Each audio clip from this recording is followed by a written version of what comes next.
I do not believe that any of us have dreams that were not given to us for the purpose of accomplishing those particular dreams.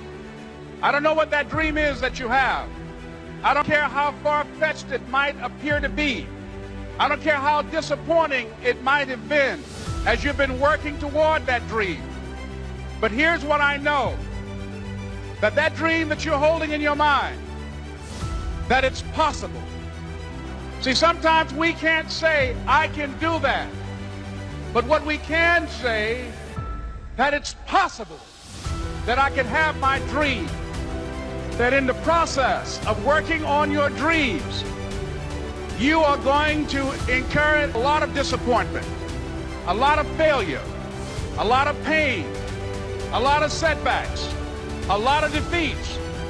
But in the process of doing that, you will discover some things about yourself that you don't know right now. What you will realize is that you have greatness within you.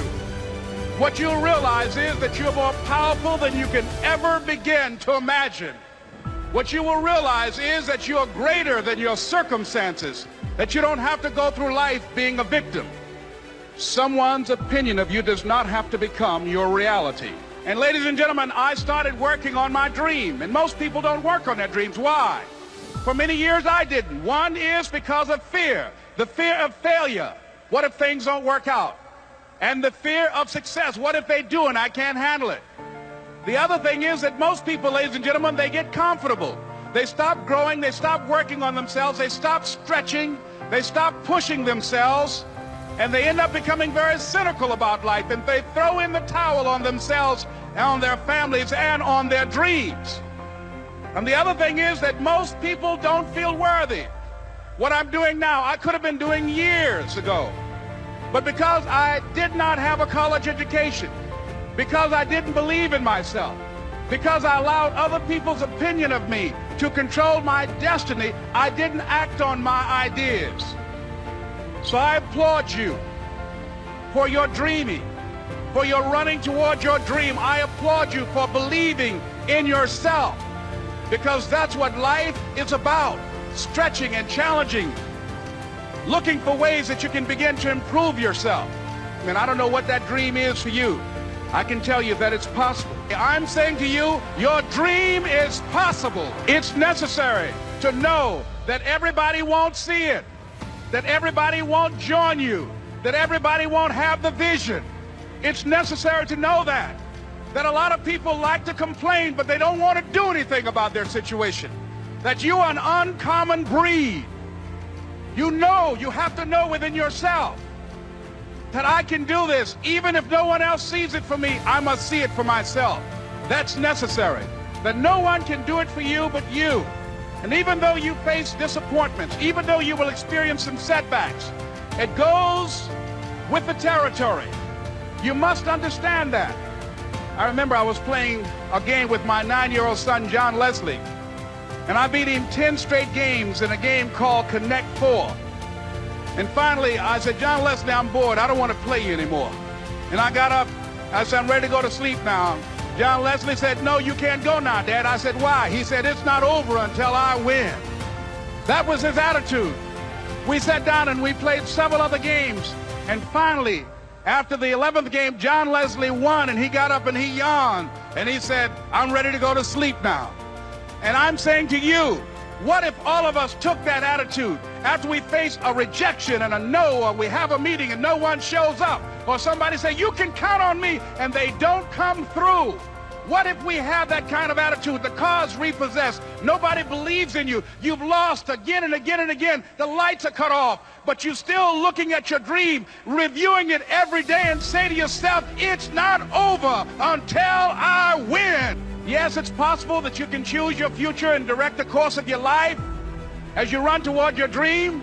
It's necessary that you have goals, that you write those goals down, that you plan, that you think constantly of how you can begin to improve what it is that you're doing. If it's your presentations, if it's your recruiting skills, whatever that is, it's also necessary that you look for ways to always find a way to pull it out when everybody else thinks that you are defeated. That you've got to take personal responsibility to know that in order to become successful, You've got to make it your personal business to do it. It's hard. It's not easy. It's hard changing your life. It was very difficult to pick myself up each day believing that I could do it. There were times that I doubted myself. I said, God, why is this happening to me? I'm just trying to take care of my children and my mother. I'm not trying to steal or rob from anybody. Why did this have to happen to me? It was very hard. And here's what I want to say to you. For those of you that have experienced some hardships, don't give up on your dream.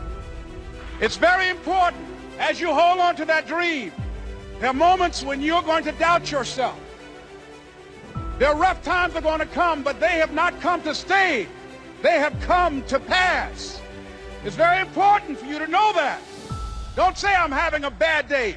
Say I'm having a character building day. I remember this high school teacher, Mr. Leroy Washington, at the end of school one June, it was just a few days before we were supposed to leave, and I just got my report card, and it indicated that I'd failed history, and I'd failed English, and I would have to go to summer school. And I was feeling within myself that I was a failure, that I'm slower than most people in getting paperwork, and I was feeling down on myself and very negative. And Mr. Washington was giving a speech to the graduating seniors, and I was in 11th grade. And even though I wasn't supposed to be in there, I went in there because the speech he was giving, that speech was for me. And as he talked, my heart began to beat fast. Tears began to run by my eyes, and I was in the back just listening to him, because he said, and he was a very dramatic man, he said, as graduating seniors of Booker T. Washington High School, I want you to know that you're blessed and highly favored, and that as you go toward the future, begin to know that you have greatness within you. And if just one of you here begin to envision yourself as being blessed and highly favored to reach your goal, if just one of you capture the essence of what that means, that you have greatness within you and a responsibility to manifest that greatness, that you can make your parents proud, you can make your school proud, you can touch millions of people's lives, and the world will never be the same again because you came this way. And the students gave him a rousing standing ovation. And as he left the auditorium, I ran down the steps and I caught him in the parking lot. I said, Mr. Washington? He said, yes. I said, do you remember me, sir? He said, no. I said, my name is Leslie Brown. My mother, she works in the cafeteria here. I'm one of the twins, Leslie and Wesley. I said, Mr. Washington, but you know, I got these big dreams. I like talking to people. I love people. I said, I want to work with people, and I got this dream of buying my mama a home. Could I do that, Mr. Washington? He said, it's possible, Mr. Brown. And as he walked away, I called him again. I said, Mr. Washington? He said, what do you want now? I said, I'm the one. You remember me, sir. I'm this Mamie Brown's boy. I'm the one. It's not going to be easy. It was hard laying on the floor of the Penobscot building, looking out of the window, daydreaming, saying, Les, can you do this? Can you make this happen? I used to listen to tapes day in and day out about See You at the Top, my great friend Zig and Dennis Waitley and different other motivational speakers, and Dr. Norman Vincent Peale and Dexter saying, don't let nobody steal your dream. I used to ask myself, can I do this? And something said within me, you're the one.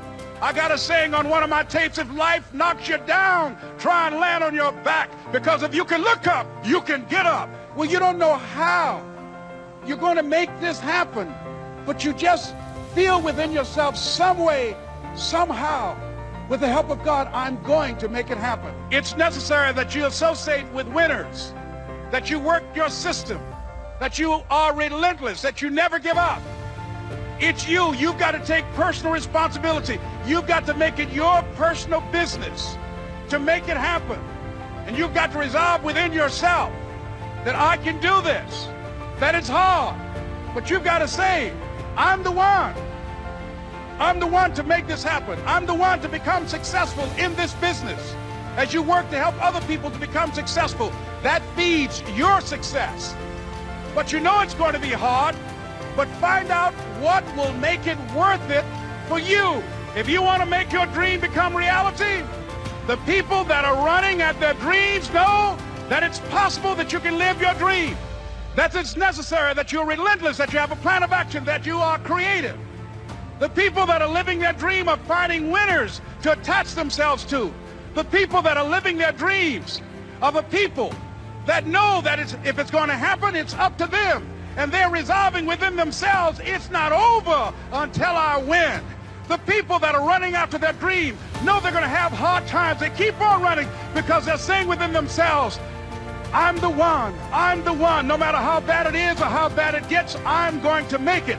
The people that are running after their dreams are the people that are hungry, that if you want a thing bad enough to go out and fight for it, to work day and night for it, to give up your time, your peace, and your sleep for it. If all that you dream and scheme is about it, and life seems useless and worthless without it, and if you gladly sweat for it and fret for it and plan for it and lose all your terror of the opposition for it, and if you simply go after that thing that you want with all of your capacity, strength and sagacity, faith, hope and confidence, and stern pertinacity, if neither cold poverty, famish or gulf, sickness or pain or body and brain can keep you away from the thing that you want, if dogged and grim you besiege and beset it, with the help of God you'll get it.